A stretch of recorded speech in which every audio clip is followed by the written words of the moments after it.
Our next session explores how institutions, educators, and industry must come together to build an education system that is not just relevant for today, but resilient for tomorrow.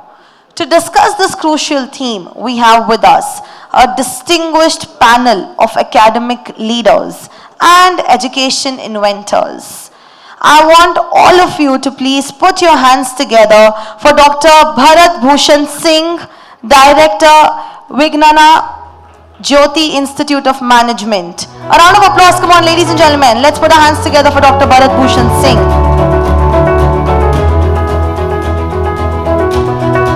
Joining him, we have Professor Koteswara Rao, L Principal, KLH University, Hyderabad.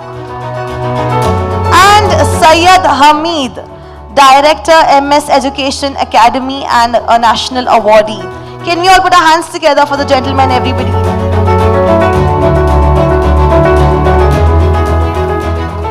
To moderate the session, I'd like to invite Vidhi Maheshwari to kindly come on stage.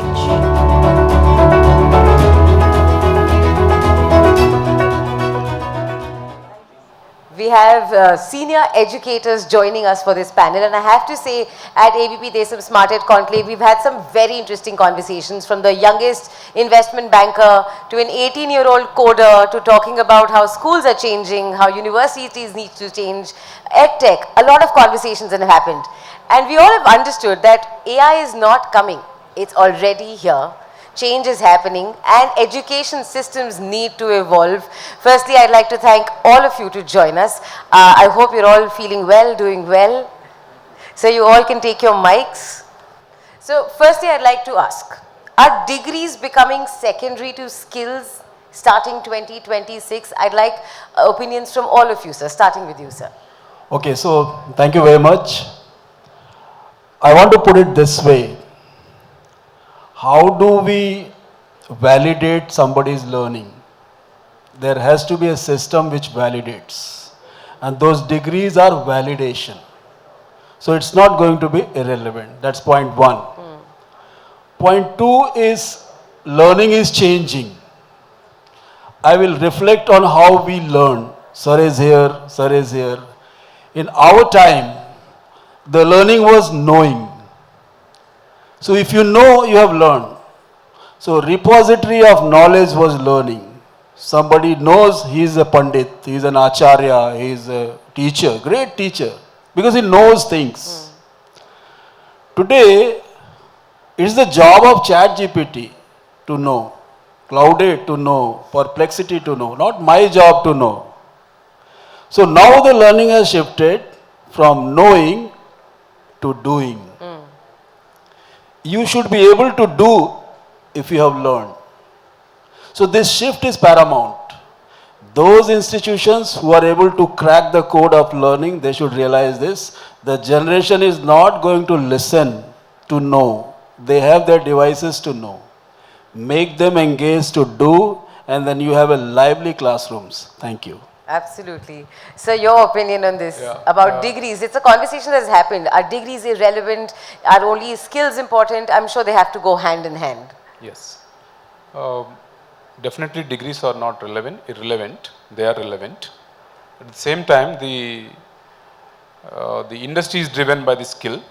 So definitely when you have a degree sufficiently stuffed with skill, which is more important, just getting the degree will not be sufficient for any opportunity when you step out of the campus. But at the same time, like you said, use the technology, upskill yourself, then only you become more suitable and relevant to the industry outside. So my opinion, degrees are just the entry tickets to enter the industry. It is needed, but at the same time, skill is much more needed. Syed, sir, your opinion on this debate? Yeah, fully agreeing with the honorable two panelists. My opinion is slightly different. Google doesn't need degree, and they don't check degrees when a candidate is called for an interview. Apple doesn't check degrees at all. come to many meta AI, they don't look into degrees. No doubt the importance of this valuable paper for which we all struggled and got degrees is decreasing. But then what is that they look at? They look at the skill set, the skills and the experience. Skill, as we all know, is no doubt takes knowledge into it. And the CEO says, is this person having competency? So the competency refers to not only knowledge, what sirs referred, but also skill. It is knowledge plus skill is competency. If the student or the candidate has knowledge and also a set of skills that they need with a bit of experience, then he is absorbed into their companies. So there are many companies, the list goes on and on, about 36 I have seen, established companies, they don't look at the degrees. But we know the importance of the degree and we struggle, we go to other countries to pursue higher education and get the degrees. So both the ways it is there, but its importance is slowly decreasing and focuses on skill set. Thank you. Absolutely. Yes, sir. If I am allowed to add a point here. See, I will compare it with a typical pizza. If you don't have base, can you top up a pizza? And when we are talking about skill, skill for whom? A human resource. And human resource without a value, what skill is going to do? And those formative years of 3-4 years of degrees which they earn in an institutions, not only imbibe those skills, but those lifelong values for which I am saying it's important. They should learn how to work in a team. They should learn what integrity is. If you don't teach those things in 3-4 years of program, then they will justify scamming you. It's an industry and I want to work in that industry. I guess becoming industry ready is not just about learning tools, it's also about having your soft skills, having team building skills, having confidence. So respecting people, working in a team, learning how to behave on a road, not having a road race mindset, learning how to deal with a woman, a female, something like that. There is a plethora of learnings which happens when you get into a college and undergo those 3-4 years. And then when you add all those skills, which is like a top up of a pizza on an ice cream, it holds good. So in no way are institutes competing with AI, we're technically collaborating with it, teaching you how to learn to use AI, right? So obviously the curriculum of an institute has to change. It can't be the conservative curriculum that we followed. So what are the changes that your universities have brought in and what do you think should come in? As a whole education policy, I would like to know from all three of you, sir, starting with you, Syed, sir. Please repeat that question. So the whole evolution, as in we have to collaborate with AI, we don't have to compete with AI. So curriculums have to also adjust with it, change with it. So what are the changes that institutes are bringing in now? Yeah, it's wonderful. Something like early adoption. There are countries which are dominating and have produced a number of tools under AI. For example, China dominates and then South Korea, then Japan. Are we so far behind, lagging behind? No, absolutely no. About 10 years ago, the CBSE started 25 additional subjects. Under that, AI is the first additional subject. 10 years ago, we started these kind of additional subjects, in addition to those 5 important subjects like math, science, social studies, English, Hindi. What is the use of these additional subjects, sir? All these additional subjects focus on set of skills. Skill, as we all know, it is a special ability to be acquired personally involving. It is experience and exposure that gives skill. It is something like hands-on. Not just theoretical inputs. Along with theoretical inputs, the person is performing and acquiring that skill. So normally I quote to my students that if I have a beautiful car and if you ask me to describe that car, I have only knowledge. I describe the car, it has 4 wheels and beautiful body, these, that. I have only knowledge. But if I sit in the driver's place and start driving it, that means I have to acquire necessary skill there. So that knowledge plus skill is my competency. So the various tools that are there now are dominating even natural intelligence. Artificial intelligence is dominating. The artificial intelligence is not only dominating, but socially, emotionally interacting with human beings. Most of you might have heard Cobot. This collaborative robot is fitted with so many sensors that it is very sensitive to human beings. Its weight is hardly 6 to 8 kgs. You can lift it and use it, handle it. Now if we see a robot here on the dash, we normally get scared to touch or go near that. But this cobot, which is very much used in the school education and college education, is very friendly. And in fact, it is called cobot because it is a collaborative learning promoter. So wonderfully it is going on, and so also not only CBSE introducing so many skill subjects, universities have introduced. Our own state, Telangana state, has introduced Skill University, which is temporarily located in Gachibowli, and our neighbor Andhra Pradesh has introduced a Skill University in Tirupati. Like that, we have number of colleges. Wonderful thing is Andhra Pradesh said every member of parliament should identify a PG college or a degree college and start skill-oriented courses in that college. So there is focus, there is preparation for the future. And what about faculty training? It's not just about changing curriculums. Koteswara sir, I would like to ask you, what about training the faculty as well? Because it's not just on the students to learn and upskill themselves. Your teachers have to be trained as well. Yeah, this is a more important question. To add few points to what sir said, curriculum itself is there to support the learning, especially for the new generation. Start from the day one. If it is a 3-year course or a 4-year course, you start integrating AI into it.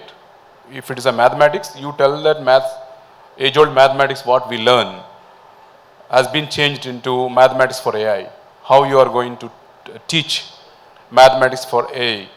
So where the faculty members have to be equipped with the knowledge as well as the practice before they go in front of the student. So as an institution, before floating a course relevant to the industry, like you ask for curriculum or the tools, not just the tools, it's also about the intuition to learn, also to adopt the changes in terms of the practices. The faculty are trained closely working with the industry. Suppose there is an industry, a person having more than 15-20 years of experience, but is confined to industry, we invite them or call them as a professor of practice, and then we make our faculty members get trained by him or her, and then we introduce our students. This is the new course that is integrated into our curriculum, where a lot of changes have been made to the curriculum as part of the readiness for future, especially to play with the tools or to use the tools of AI, to run along with AI, not to worry about the AI. So where the faculty development programs will play a vital role. Apart from that, faculty members will have their own ability to learn by themselves based on their experience as well as based on their learning abilities which they have obtained over the years.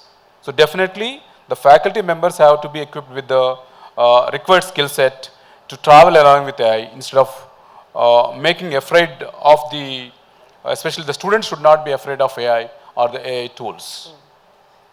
Bharat sir, I want to understand, we're talking about curriculum, we're talking about faculty. The next step is the mindset of students and parents. Now, because knowledge is quite easily available, we're not getting into the depth of it. We're asking AI tools to take care of the job and do it for us. How's the mindset of students shifting, and how are universities helping them to cope or learn and collaborate with AI and not just be dependent on it to do their jobs? Well, I'll put it this way. Today's student are not student, they are also educating us. They are 5G. We started with 0G, then we got 1G, 2G, 3G, then to 5, 6G. So they are digitally native guys. We immigrated from bullock carts to this Correct. IT. So I have a lot of respect for students when they come to my campus. And today, what student is saying has to be heard because they are talking a lot of sense because they have plethora of information. Parents are also not that educated as the students are. So therefore, parents and teachers, they have to join together and understand their point of view. That's point one. Second, what I'm trying to say today, when I say learning is changing in the era of AI, it basically means that this generation cannot wait. When a teacher does not respond to the WhatsApp in 5 minutes, they get irritated. When a mail reply doesn't come in 24 hours, they feel like this guy is of which generation. This mindset has to change. If I have to live with this young generation where our median age is 28, I have to be like them or get out. That's point one on mindset. Second, AI will never do our job. It will facilitate to do our job 10x, 20x, 30x. Correct. But it will never do our job. So we have to use AI as our assistant or maybe as a facilitator or somebody that can contribute to quickly finish my work. Like for example, if I am writing a research paper, I remember when I was doing my doctorate, I took 1.5 years to do my review of literature. Today, had it been the AI era, probably I would have done in 1 month. Yeah? And I did hardly 150 research papers. Hardly 150. 150 research paper, I took 1.5 years to do the review of literature, looking at my other work schedule. But today things are becoming faster. So their mindset is the relevant mindset. When they are agitated, when they want things faster, they want things quicker, they are aligned with how things has to happen. How we are doing at our campus? We are led by a young Chief Minister, Revant Reddy, who is spearheading, as Sir was mentioning. He was very quick in announcing Young Skill India University. We don't have infrastructure. He said, I can't wait. So he has housed that university in an old building. And the infrastructure is coming up. That's point one. He is focusing on skill. Second, if you talk about our group of institution, I come from Vignana, Jyothi, where we have about 10,000 engineering students and about 600 management graduates and other arts and sciences. We are in the forefront of integrating AI. Every quarter, we are doing an audit of our faculties, how much they have integrated AI. Yeah? We have established a center of AI where the faculty is tasked to explore what is coming on AI. So we made them to visit AI Summit in Delhi just to have an idea how things are happening. We run almost every 2 months one FDP program. As you said, the faculty has to change. Correct. The protocol or the template of how an organization has to operate today, especially higher education, has to drastically change. Students can't come and wait in front of Dean's office. He should get an appointment and his work has to be done online 90% time. In this day and age, that's what people expect. This is what is expected. So when we are saying students are feeling frustrated of these degrees in the colleges because we are not evolving faster than their expectation.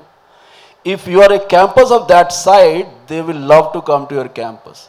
But when you will make them wait, you are not responding to them and you are not relevantly teaching to them, you are not engaging them with the projects and the kind of engagement they are looking at it, we are out of place.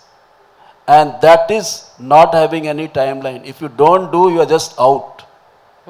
So as an institution, we are spearheading in that direction, and government policies and government thrust is also in that direction. As I had said, Hyderabad and Telangana is a news for the country. We are ahead of almost all the It states. is the new education hub, Yeah. absolutely. Yeah. I was going to ask about, while Hyderabad is doing it, what do you think should be done at a national level from a policy point of view?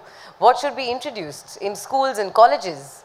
Yeah, it's a good question. So I was there in Delhi for a particular meeting So now even AICT and UGC have understood that the way they were functioning is not the right way. So they are also aligning with AI companies where all our appraisals, all our institutions, accreditations and approvals, they are going to happen on a breakneck speed. So AI will evaluate an institution's documents and immediately they will generate a scorecard that can be validated through another tools, and then the institution score says approvals and everything can happen. So now even at the policy level, government has realized that if the tool is available which can fasten your work, there is no point in working the old fashion. So every ministry, every secretaries have been tasked to explore how they can use a technological tool or an artificial intelligence tool to improve their performance, improve their productivity. And it's happening. AI Summit was an example wherein they wanted to provide that sort of, I would say, catalyst approach over there. And everyone understand because this is how things has to happen. So enough is being done at the central level. And I am sure education is something which is not done in fraction actually. People get educated in 16 years, 20 years. But tools will help them. What was being done in 2 years, 3 years can be done in Enhance probably their 1 month, skills, 2 months. The skills which they were taking longer time to grab, probably it can cut down by 1/10 or so. That's how things has to happen. So enough is happening. Our expectation is only we should, as a higher education institution, being in Hyderabad or anywhere, our expectation is that whatever policy comes, it has to be consistent. We should get some breathing time to actually adapt to the Correct, policies. yeah. It should not change again and again. And we should be able to allow whatever is being planned. We should be able to do that before something new comes. And in That this day and creates age, something confusion. new will come up so quickly. So I actually wanted to ask you as well, future readiness is, like he said, we need some breathing time. Colleges also need to adapt, teachers need to adapt. But future readiness does not start in colleges, it has to start earlier. Schools have to start adapting. So what changes should schools bring in? That's a really wonderful question. We have been talking the last, I think, many years. The changes should start from the college level. But if you see the countries like China or other countries, the transformation has already started at the school level, where the school children are given the orientation or exposure to latest trends. It can be AI or some other technology tomorrow. But at the school level, even in government schools, our students frequently visit as part of the learning program. They visit the government schools, they talk to the students. Our students go and teach some coding skills to the students of government schools in Hyderabad. Whenever they come back from the program, they proudly or they happily say, sir, when we visited a government school, the students at government school are much better than expected. The government has initiated such a wonderful initiatives where the computer labs are provided. The students are fully exposed to the technology and computer literacy, which is really beyond the imagination. So in a similar fashion, the schools should be given much exposure or the AI tools or any technology tools at the school level. We shouldn't wait till the class 10th or class 12th or the degree or any post-graduation. Rather, we should start at the beginning phases when we teach the basics of fundamentals at the zero level. That stage is the right stage to introduce any technology, even if it is, we think that's too early, but you should always follow the top-down approach rather than bottom-up approach. Like sir said, the generation has less patience to learn. They are very quick and they are very fast.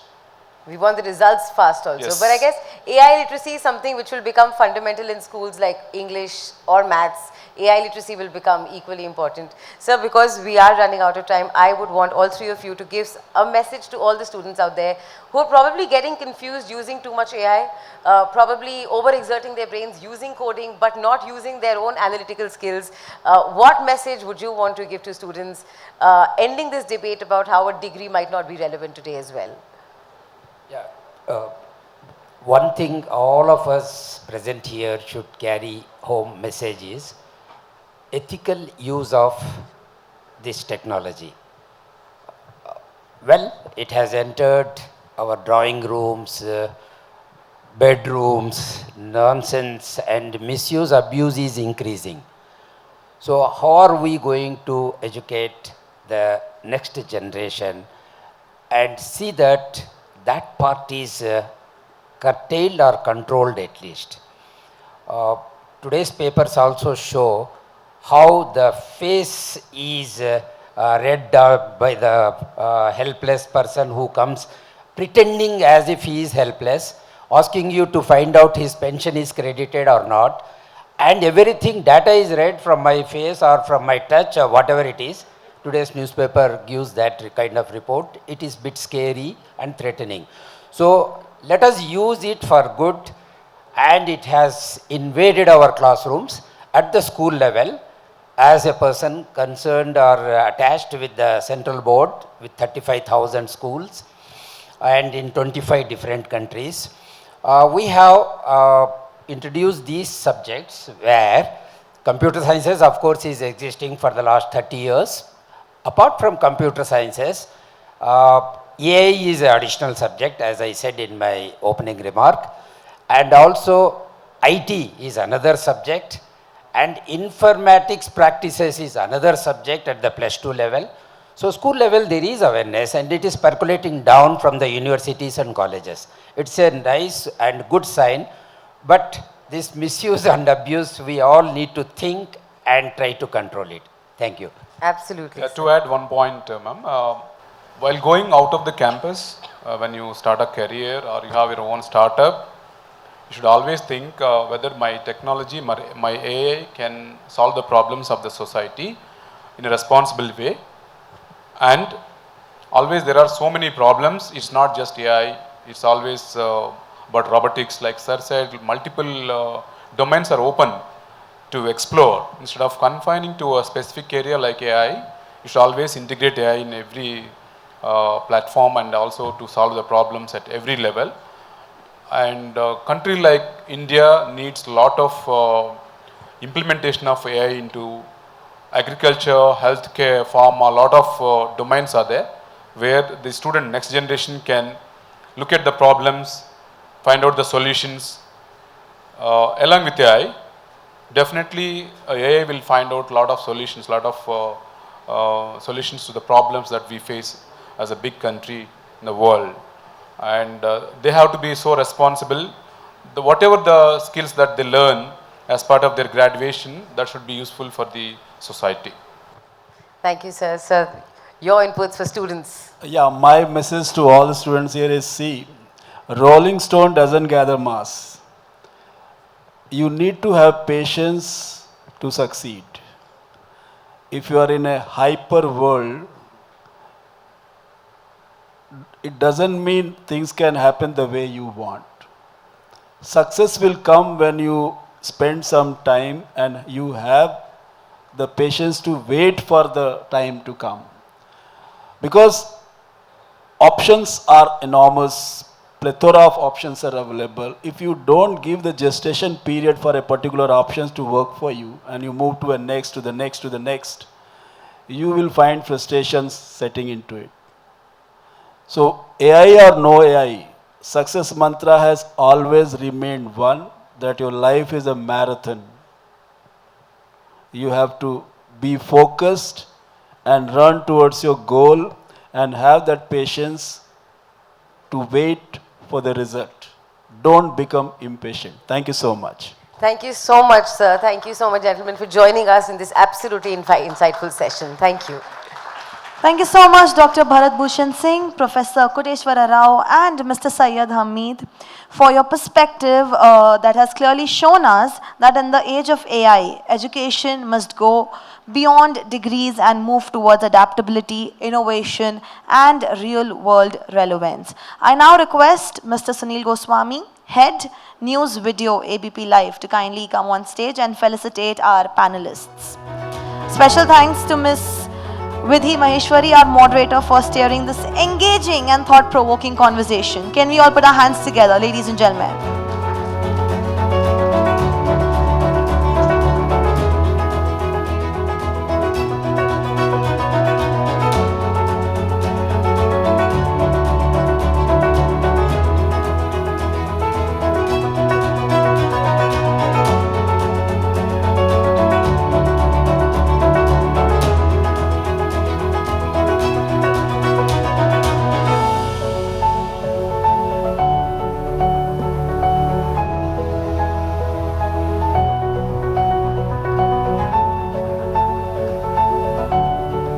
Well, can we have some louder round of applause? Why is this energy so low in the room?